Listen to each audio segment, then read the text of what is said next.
ముక్కు పైన నలుపు వచ్చేసి ట్రీట్మెంట్స్ ఎన్ని తీసుకున్నా కానీ, సన్ స్క్రీన్స్ వాడుతున్నా కానీ, క్రీమ్స్ పెట్టుకుంటున్నా కానీ సరైన మార్పు రావట్లేదా? అసలు ఎందుకు ఈ నలుపు వస్తుంది?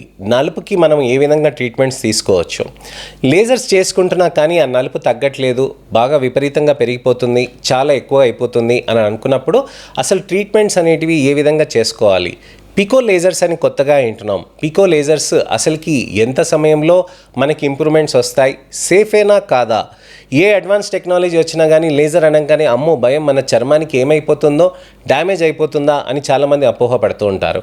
వీటన్నిటి గురించి అని వివరించడానికని నేను మీ ముందుకు వస్తున్నానండి. నేను మీ doctor Raj Kiret, Celestee skin laser and hair clinic, Jubilee Hills, LB Nagar, Kokapet మరియు సన్ సిటీలో chief and founder, senior dermatologist and hair transplant సర్జన్గా ప్రాక్టీస్ చేస్తున్నానండి.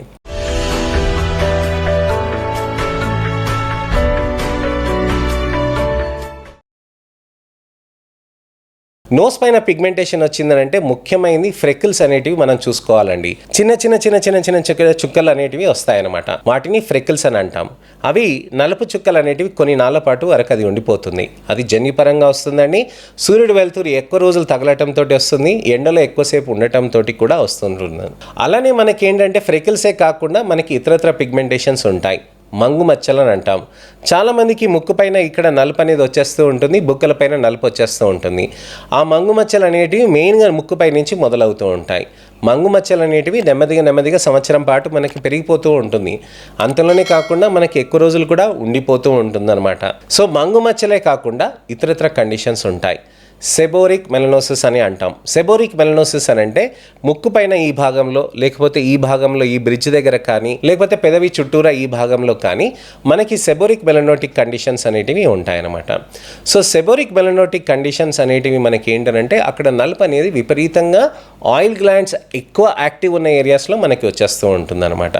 మనకి ఎప్పుడు కూడా ముక్కు పైన ఎక్కువ ఆయిలీగా ఉంటుంది కదండి, అలానే పెదవుల పైన ఇక్కడ కూడా భాగంలో మనకి ఎక్కువ ఆయిలీగా ఉంటుంది కదా. అదే చెప్తాం కదా, టీ జోన్లో మనకి ఎక్కువ ఆయిలీగా ఉండటం అనేది. ఈ ఆయిలీ జోన్లో మనకి ఎక్కువగా పిగ్మెంటేషన్ వచ్చేస్తే దాన్ని సెబోరిక్ మెలనోసిస్ అని అంటారనమాట. సో సెబోరిక్ మెలనోసిస్ గురించి తెలుసుకున్నాం, దీని గురించి తెలుసుకున్నాం. చాలా అరుదుగా లైకెన్ ప్లానస్ పిగ్మెంటోసిస్ అనే కండిషన్ మనకి ఇక్కడ ముక్కు పైన ఉంటుందండి. ముక్కు పైన అక్కడ నలుపు విపరీతంగా నీలం నలుపు రంగులో వచ్చింది అనుకోండి, దాన్ని మనం లైకెన్ ప్లానస్ పిగ్మెంటోసిస్ అని అంటాం అనమాట. సో ఇలాంటి అనేక రకమైన కండిషన్స్ ఉంటాయి. మనకి చర్మంలో నలుపు రాగానే నలుపు చుక్క కదా, మనం దానికి ట్రీట్మెంట్ తీసుకోవాలి కదా, ఒక క్రీమ్ తీసుకొని పూసుకుంటే సరిపోతుంది కదా అని చాలామంది అపోహపడతారు.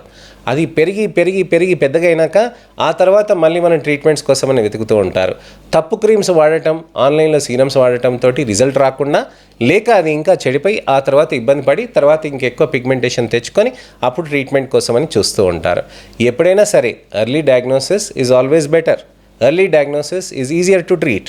అలానే మనం ట్రీట్మెంట్ అనేది మనం చేసుకుంటూ ఉండాల్సిన అవసరం ఉంటుందండి. సో ఇక్కడ మనకి ముఖ్యంగా గమనించాల్సింది ఏంటంటే స్టార్టింగ్ మనం ఏది చేయాలి? లేజర్ చేయాలా, పీల్ చేయాలా, క్రీమ్స్ వాడాలా? క్రీమ్స్ వాడితే మనకి ఎన్ని రోజుల్లో రిజల్ట్స్ వస్తాయని తెలుసుకోవాలి మనం. సన్ స్క్రీన్ వాడుతూ ఉంటే, మనకి నైట్ టైం సీరమ్స్ ఇవన్నీ వాడుతూ ఉంటే నెక్స్ట్ డే సన్ డ్యామేజ్కి జరిగేదానికి ప్రిపేర్ చేస్తూ ఉంటుందండి. నలుపు మచ్చలకి ఒక క్రీమ్ పెట్టేస్తే మనకి తగ్గిపోతుంది అనుకోండి, చక్కగా ఆ క్రీమ్ తీసుకొని అందరికీ పంచుకుంటూ వెళ్ళొచ్చు కదండి. కానీ అది అలా జరగదనమాట. అసలు నలుపు అనేది ఏ విధంగా ప్రాబ్లం అవుతుంది? ఇప్పుడు నేను చెప్పాను కదండి, ఫ్రెకిల్స్ అని అన్నాను. చర్మంలో పైన పొర ఉంటుంది, కింద పొర ఉంటుంది. పైన పొరలో మనకి పైన లేయర్లో మనకి ఇరుక్కుపోయింది అనుకోండి, దాన్ని ఫ్రెకిల్స్ అని అంటారు. ఆ నలుపు ఎప్పుడైతే కింద పొరలో ఇరుక్కుపోతుందో దానికి లెంటిజన్స్ అని అంటాము. అలానే మనకి నలుపు డిఫ్యూజ్గా అయిందనుకోండి, దాన్ని మెలాస్మా అని అంటాము. పైన కింద కాకుండా కింద భాగంలో ఉండిపోయింది అనుకోండి, దాన్ని లైకెన్ ప్లానస్ పిగ్మెంటోసిస్ అంటాం. సో చర్మం పైన క్రీమ్ పెట్టినప్పుడు అన్ని నలుపులను అలా టార్గెట్ చేయలేదు కదండి.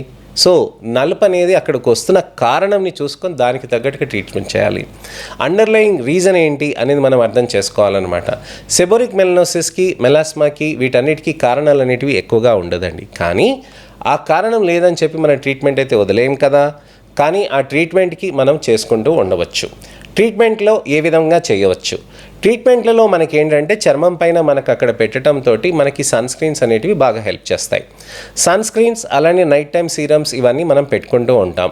సన్ స్క్రీన్స్ పెట్టడంతో చర్మంలో మనకి నలుపు అనేది పెరగకుండా ఆగుతూ ఉంటుంది. నైట్ టైం క్రీమ్స్, సీరమ్స్ అనేటివి చర్మంలో మంచి నిగారింపు అనేది తీసుకొస్తూ ఉంటుంది.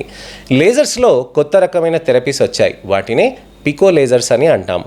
ఈ పికో లేజర్స్ అనేటివి మనకి చర్మంలో చాలా మంచి రిజల్ట్స్ అనేటివి తీసుకొస్తూ ఉంటాయి.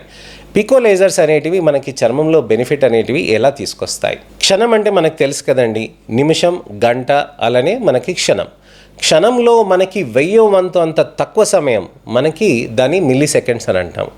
దాంట్లో 1000వ వంతు అంటే మిల్లీ సెకండ్స్లో 1000వ వంతు దాన్ని మైక్రో సెకండ్స్ అని అంటాం. మైక్రో సెకండ్స్లో 1000వ వంతుని మనము నానో సెకండ్స్ అని అంటాం. ఈ నానో సెకండ్స్లో 1000వ వంతుని మనము పికో సెకండ్స్ అని అంటాం.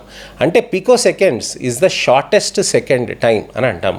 అంటే క్షణంలో 1000 కోట్లంత తక్కువ సమయం ఆ భాగంలో, అంటే ఒక క్షణాన్ని తీసుకొని 1000 కోట్ల టైం అట్లా మనం డివైడ్ చేసామనుకోండి, ఆ 1000 కోట్ల ఆ పర్టికులర్ ఆ భాగంలో అంత తక్కువ సమయంలోనే ఆ సూక్ష్మమైన సమయంలోనే ఎక్కువ ఎనర్జీ అనేది రిలీజ్ అవుతుందన్నమాట. ఈ పికో లేజర్స్ అనేటివి చేయటంతో, ఆ ఎక్కువ ఎనర్జీ రిలీజ్ చేయటంతో చర్మ కణాలు చుట్టూరా ఎటువంటి డిస్టర్బెన్స్ లేకుండా కేవలం నలుపునే టార్గెట్ చేసే విధంగా మనం ట్రీట్మెంట్ అనేది చేయవచ్చు అనమాట. సో ఈ విధంగా చర్మంలో మనకి నలుపుని సేఫ్గా ట్రీట్ చేయడానికని పికో లేజర్స్ బాగా హెల్ప్ చేస్తాయి. మరి లోపల నుంచి నలుపు ఇన్ని సంవత్సరాల నుంచి పేరుకుపోయింది కదండి, మరి ఒకటే సెషన్కి మనకి తగ్గిపోతుందా అని చాలామంది ఆలోచిస్తూ ఉంటారు. ఒకటే సెషన్ కాకుండా మనకి మల్టిపుల్ సెషన్స్ అనేటివి చేయాల్సిన అవసరం ఉంటుందండి. అలానే మనకి మోస్ట్ ఇంపార్టెంట్ థింగ్ ఏంటంటే మనకి నలుపు ఎంత ఎక్కువ ఉంటే ఎక్కువ సెషన్స్ అవుతాయి. అలానే పికోతో పాటు మనం లేజర్స్, పీల్స్, అలానే ఇతరత్ర ప్రొసీజర్స్ కూడా కాంబినేషన్ చేసుకోవచ్చు అండి. Micro needling, serum infusion therapies, ఇతరత్ర కూడా మనం అన్నీ చేసుకుంటూ ఉండవచ్చు అనమాట. సో ఈ విధమైన ట్రీట్మెంట్స్ అనేటివి మనం చేసుకుంటూ ఉంటే బెటర్ రిజల్ట్స్ అనేటివి సాధ్యం చేసుకోవచ్చు. సో మనకి ఇవాళ అర్థమైంది కదండి, పికో లేజర్స్ అనేటివి ఏ విధంగా సేఫ్ ఉంటాయని, మన చర్మానికి ఎలా హెల్ప్ చేస్తాయి అనే దాని గురించి అని నేను మీకు ఇవాళ వివరించాను.